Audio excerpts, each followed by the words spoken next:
TJ take on Sports Fan Entertainment. 32 teams, 32 days, and today we're talking about the Detroit Lions team that had an up and down year last year, a horrible start and a pretty damn good finish. What will they do this season? Now, this is a team that I've struggled with heading into this season previews because, man, there are some things that I like, there are some things that I really don't like, and I think the uncertainty for this team is pretty freaking wide, but this is what I came up with. We're about to talk about your team, look at your strengths, your weaknesses, look at your schedule, and then give you a win-loss prediction, and then get the hell out of here. Let's start with your strengths. And I went actually with your wide receivers, and this might surprise some people because, we lost Calvin Johnson. How is this a strength? You know, people keep ripping up this Detroit Lions wide receiver core. I think it's actually pretty freaking good. Now, there's one problem right now, I think, and that is Golden Tate. Okay, Golden Tate had an absolutely horrible, abysmal, god-awful 9 yards per catch last season. I mean, guys, that is horrible. But beyond that, you have Marvin Jones, who, you know, if he's healthy, he's good. But can he stay healthy? I don't know. But we assume healthier, so I like him, right? In fact, he's solidifying himself as the number one wide receiver in this group, which is pretty fascinating. You guys also have Anquan Boldin. Hey, the guy is getting a little old. He's 35 right now. He's going to be 36 in October. But he had pretty damn good production last year. About 786 yards, 4 touchdowns, and this is with Blaine Gabbert and Colin Kaepernick. I think he's going to solidify himself as the number 2 target on this football team, right behind Marvin Jones. I think Golden Tate ends up being the number 3 option this year. Anquan Boldin plays really well, but then ends up retiring. Maybe like 800, 900 yards and gets some nice touchdowns, some nice plays really angry, really mean. And then behind him, you know, you have TJ Jones, okay, who in limited duty last year, I liked seeing him, and I'm hearing that he's looking good. In preseason, he's actually looking pretty good from what I've seen, and I'm interested there. You also have Andre Roberts and Jeremy Curley battling for roster spots, but I think as your 5th and 6th options, those are pretty damn good 5th and 6th options. Andre Roberts was a guy that used to be looked at as a number 3, and same goes with Jeremy Curley. So as your number 5 and number 6, I like this wide receiving group, and it's a strength for me.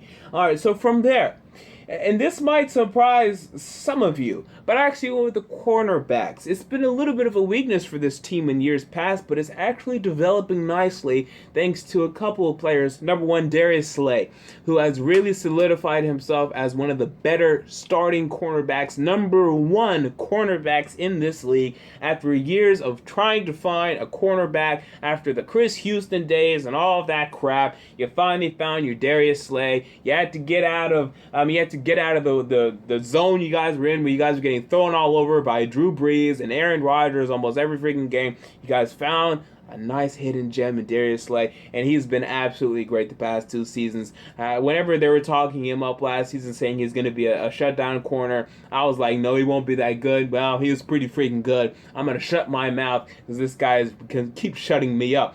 Quandre Diggs, who you guys found in the 6th round of, the 2015? Maybe it was the 2014 draft. But either way, everyone knew he shouldn't have fell that far. He did. You guys picked him up good because he's good. Right, so I think I like those cornerbacks right there. Now you have Nevin Lawson. You know, the guy is really physical, right? He makes some nice plays in the run game. He likes to play press coverage, but I don't think he's very good, right? So that's a little bit concerning for me, but you know, behind these guys, you also have some nice depth there. So I like the cornerbacks actually for this football team, and that might surprise some of you. You know, from there, I also actually like the defensive line. Okay, Ezekiel Ansah. You know, the guy broke out last year, 14.5 sacks. Some believe this year he's going to get 20. I don't see that. I have him scheduled for 15. I think that's his number. But he's been really good. He's really one of those gems from that 2013 draft, which was pretty freaking awful, that 2013 NFL draft. But hey, you know, he's great. That's great. You also have Devin Taylor opposite of him, a guy that had 7 sacks last season. Not many people know about this guy, but he was a 3rd round pick, and I think 2013 or maybe it's 2014, but the guy's developing nicely, being a nice number 2 punch right behind Ezekiel Ansah. Now that Jason Jones is out of here, I expect Devin Taylor to take another step up, be a little better. Now, my one problem here is there's not much depth behind these guys. Corey Wooten and some other guys that really haven't played. So we'll see, but I like the defensive ends, and then the defensive tackles. Haloti Nada, he's not the dominant player he was for Baltimore, but he's still a pretty damn good freaking player. And then you guys drafted Ashawn Robinson. He's going to be pretty freaking good, especially against the run. And now there won't be much pass rush interiorly. It's going to have to come from the exterior, but I think that's just fine because Ezekiel Ansah can carry the load, believe you me. And you guys also have some dynamic linebackers that can get after it. So I think that'll be just fine for you guys. So those are my strengths. Let's get into the positions that are neither strengths nor weaknesses. Let's start with the quarterback position.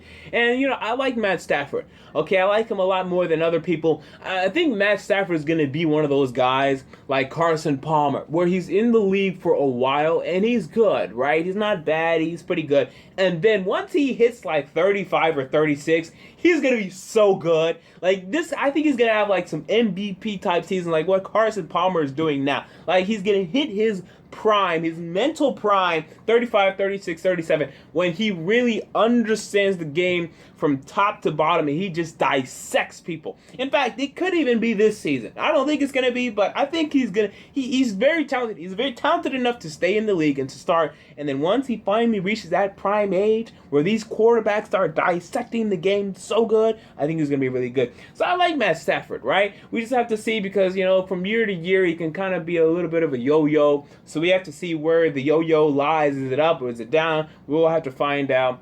We will see.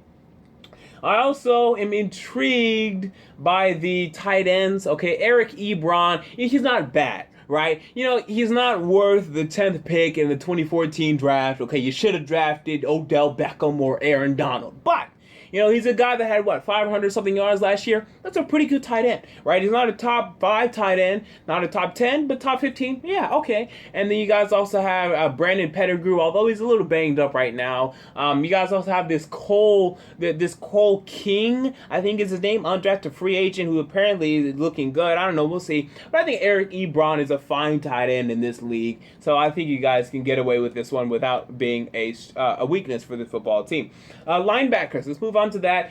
Tahir Whitehead, this is a guy that's pretty dynamic. Josh Bynes, DeAndre Levy had some injuries last year. I mean, the whole hip thing, I'm not sure he's ever going to be able to overcome this. I'm still hearing he's having some issues with this stupid hip. I think this might be a chronic injury for him. Behind these guys, Kyle Van Noy, a guy that's pretty dynamic, but isn't very good. Unfortunately, you guys beg him to be good, but he's just not. But I think the linebackers I like how they play. Right? I think they're pretty versatile and pretty dynamic. They do multiple things. They aren't just space fillers.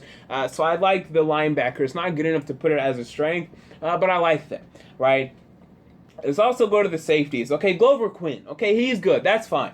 But next to him, right now, Raphael Bush is starting a strong safety. I don't love him. But you also have Miles Killebrew, who you drafted in this draft. He hasn't been able to lock down that starting strong safety spot, but he should eventually. So we'll see how good he is. Until I see how he is, I can't just put this as a strength just yet because he has some issues. All right, he's a guy that loves to hit people, loves to hit them hard, but can give up a lot of tackles. Not a sure tackler, and also not very good in coverage either. So let's get into the weaknesses. Let's start with the running backs. Okay, I don't love the running backs. Ameer Abdullah, I had him in fantasy last year, and it was a disaster. I mean, the guy, you never knew what you were going to get from him on a week-to-week basis. Or actually, you knew it was going to be 4 fantasy points, and you'd hate it. You also have Theo Riddick, who's your passing game running back. I hate this philosophy you guys have where we have these passing down running backs. I hate it. I absolutely hate it. I don't know why you guys run this stupid system. I think it's pretty ridiculous. You guys also have Zach Zenner, Dwayne Washington. I'm not very impressed at all with this running back core.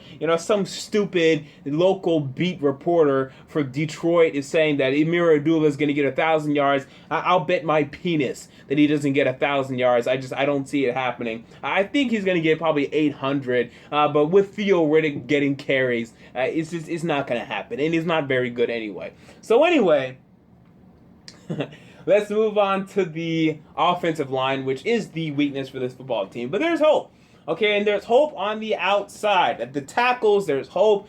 Taylor Decker, who you drafted with the 15th pick in the draft. We will see how he does. Honestly, I'm a little discouraged. I think it was a good pick, But the thing is, these tackles that have been drafted in recent years, they're taking a while to transition. They're not being good right off of the bat. So this is going to take a while for Taylor Decker to be good. And you should know this because you drafted Riley Reef a couple years ago, who now has to move to right tackle. And this move should be actually a good move for him. But again, should be. I don't know. We'll see. Inside, the guards, bad. Lakin Tomlinson, the guy you drafted last year, you shouldn't have drafted him. Everyone told you shouldn't have drafted him. You tried to tell us, well, just wait and see. No, you shouldn't have drafted him. You guys also have Larry Warford, who after a strong 2014 campaign had a bad year last year. And this year, I'm not hearing good things out of training camp. He's looked bad. Lakin Tomlinson, I've heard, has been the worst player, worst starter in training camp. The guards are bad. The center, Travis Swanson, a guy that really doesn't excite me at all. Graham Glasgow out of Michigan is challenging for that starting spot, but he got dinged up, so he won't be able to challenge any longer. Offensive line is pretty freaking bad. It's going to limit the run game. It's going to limit the pass game. It's going to limit the offense, and the defense does not have enough elite players. In fact, I don't think it has one outside of Darius Slay to prevent teams from putting up as many points as they're going to be able to put up on this defense. But, what the thing is here with the Lions, we're about to get into the schedule now. A lot of people expect this team to stink, and honestly, I was on board with that before I actually sat down and just looked. Before I looked at the roster, before I rewatched a lot of those games last season, before I just sat down and thought and looked at the schedule, I think they're actually going to be fine. I don't think that they're going to stink. A lot of people have them pegged for 3-13, 4-12, 5-11. I don't know. I don't buy that. Let's look at the schedule. So you guys go up against the AFC South. And this is one of the reasons why I have a lot of faith in your football team. Week 1, you go to Indianapolis. And I think this is a loss. But you may upset, but I have this pegged for a loss. Week 2, you guys host Tennessee. I have you guys winning this game. I think you guys will beat the Tennessee Titans, and I'm a damn Tennessee Titans fan. You guys also go up against the Houston Texans week 8 at Houston. I think you guys will lose this game. And I don't think there's much discussion here. I think you guys also host the Jacksonville Jaguars in week 11. You guys should win this game, but this is one of those games where you guys should win and then you end up losing, but whatever. I'll have it pegged for a win. So what is that? 2-2 against the AFC South? Okay, that's pretty good, right? Good thing you didn't go up against the AFC North or something, because this may have been an 0-4. Anyway, you guys go up against the, NFC East this year. Again, this is a very favorable division to be going up against, okay? So, in week 5, you guys host the Philadelphia Eagles. You should win this game. Week 7, you guys host the Washington Redskins. I have you guys losing this game. I think the Redskins can go to Detroit and win. I'm sorry. I'm pretty high on the Redskins. I have them only going 8-8, but I think they're a playoff caliber roster. They just have a really difficult schedule. Okay, with that said, you guys also have to go to the New York Giants in week 15, and then to the Dallas Cowboys in week 16. You'll probably split this some way. I will say that you guys beat the Dallas Cowboys, and then you lose to the New York Giants. I think it's a split some way, somehow there. Okay, so that's 2-2 yet again. Let's talk about the NFC North. Okay, your family. Good old family. So, right now, I have you guys being swept by Green Bay, I believe. Yeah, I do have you guys getting swept by Green Bay. I initially had you guys getting swept by the Minnesota Vikings as well. In my Vikings video, I said this. However, again, I sat down and I looked at the Lions, and I'm like, man, I think this team's actually pretty freaking good. They should be getting some more credit. So I now have you guys splitting with the Minnesota Vikings and splitting with the Chicago Bears. I have the Bears being a playoff team. I think they win 10 games this season. I know you think I'm ridiculous for that, but just you wait and see. So I think it's a split with them. I think it's 2-4 against the NFC North, in which you are in. And then you guys have to go up against the teams that finished concurrently with you in the NFC. So this would be the New Orleans Saints in week 13. You guys go to New Orleans. I think that is a loss. I think that is a definite loss, 100% loss. I just don't see you guys going to New Orleans and beating them. I just don't see that. I mean, it's possible, but I don't have that. And then you guys also have to host the LA Rams in week 6. I have this being a win. This is 7-9. right? And a lot of you guys won't like that, but realize this, I'm being very generous. Trust me, a lot of people out there are ripping you guys. Again, 3-13, 4-12, 5-11, 6-10. I'm seeing it everywhere. I'm saying you guys go 7-9. And I'll even tell you this, the best case scenario, if you can win some of these toss-up games, at Indianapolis, you actually beat Green Bay in Green Bay, or, even in Detroit, it really doesn't matter. Or you guys can beat, Washington. I don't know how you guys beating Washington, or you guys can beat the Vikings, you sweep the Vikings or something. You guys can go 10-6. I think this is possible. However, I'm going to give one of the wider ranges I've ever given. And I think it could get bad depending on if Jim Caldwell is canned early. And I think that's a very distinct possibility. And I actually think the worst case scenario is 5-11. So this is a 6-win split here I have. I think it could be 5-11, 6-10, 7-9, 8-8, 9-7, or 10-6. This is the range that we're talking about. Because I think there's so much uncertainty here. I get why people think the Lions might stink, but I also look at the roster and I think it's pretty good. But then the beginning of last year was a disaster, and this could be this year. I don't know. We will see. That's my prediction. So what do you guys think? Comment down below what your thoughts are on this upcoming Lions season. If you enjoy the video, make sure to like, and most importantly, to subscribe for more videos and more season previews. They're playing my music, and you know what that means. This has been the MJ Take on Sports Fan Entertainment, and I'm out. Peace.